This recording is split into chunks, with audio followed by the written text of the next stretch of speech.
Ang mabuting balita ng Panginoon. Pinupuri ka namin, Panginoong Heso Kristo. Purihin palakpakan ng mabuting balita. Si San Juan Evangelista, o Apostol San Juan na manunulat ng mabuting balita, ang siyang ating pinaparangalan ngayon. Ang kanyang mga naisulat, epistola, ang pahayag o revelation at ang mabuting balita. Hindi natin masasabi na yung bang kanyang ipinahayag hindi na ipahayag ng tatlong ebanghelista, Mateo, Marcos at Lucas. Ang sinasabi lang dito, yung tatlo na tinatawag nating synoptics or synoptic gospels, yung kay San Juan ay angat sapagkat ang kanyang simbolo ay yung eagle, lofty title. Iyan ang maalala natin tungkol sa Ebanghelyo ayon kay San Juan.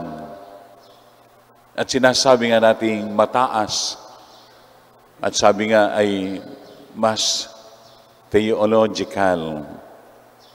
Ang maganda nitong pansinin natin ay ang kanyang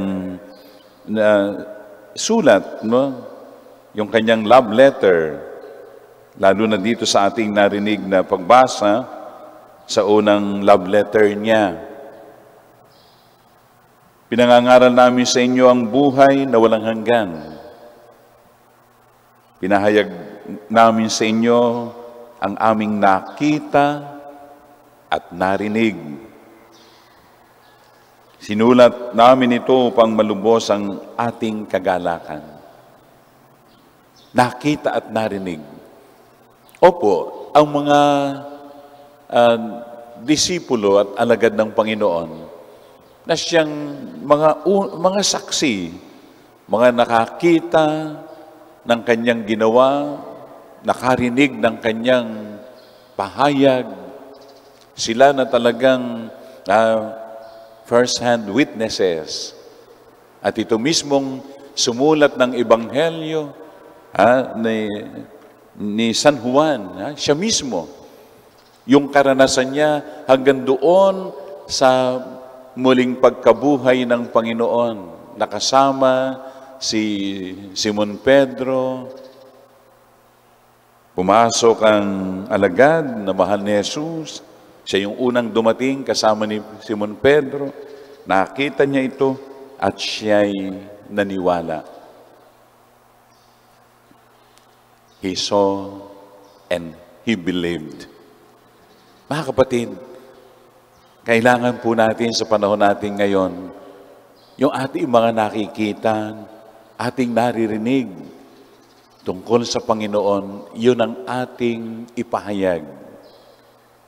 Si San Juan Evangelista, lahat ng nakita niya, lahat ng naranasan niya, lahat ng narinig niya, kanyang ipinahayag sa pamamagitan ng pagsulat.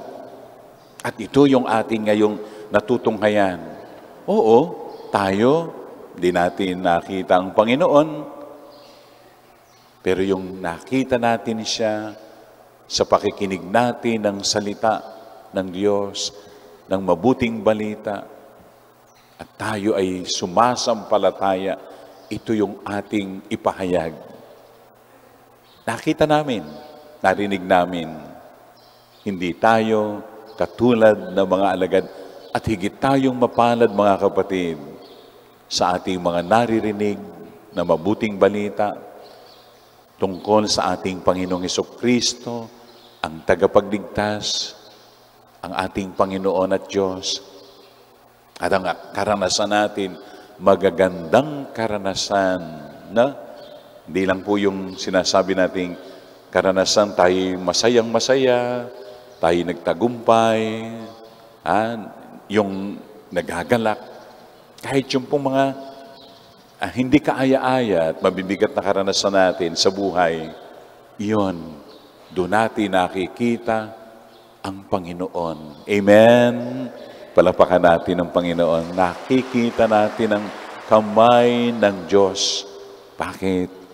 Pinapahayag niya sa atin ang kanyang pagmamahal, kanyang kadakilaan, kanyang kaluwalhatian. Ang nakikita natin at ang naririnig natin, harinawa katulad ni San Juan Evangelista, isulat natin ito sa ating puso at sa puso ng ating kapwa-tao. Sa mga pagkakataong may panlalamig na sa pananampalataya, na binubuhay yung ating pananampalataya dahil sa mga karanasang mabibigat, all the more na doon tayo kumapit sa Panginoon sapagkat pinapakita niya sa atin ang kanyang kahiwagaan, ang kanyang pagmamahal, ang kanyang kaluwalhatian, ang kanyang kadakilaan. At masabi rin natin, nakita ko ang Panginoon at ako'y lubos na nananalig sa Kanya. San Juan Evangelista, yung panalangin mo kami. Amen. Amen.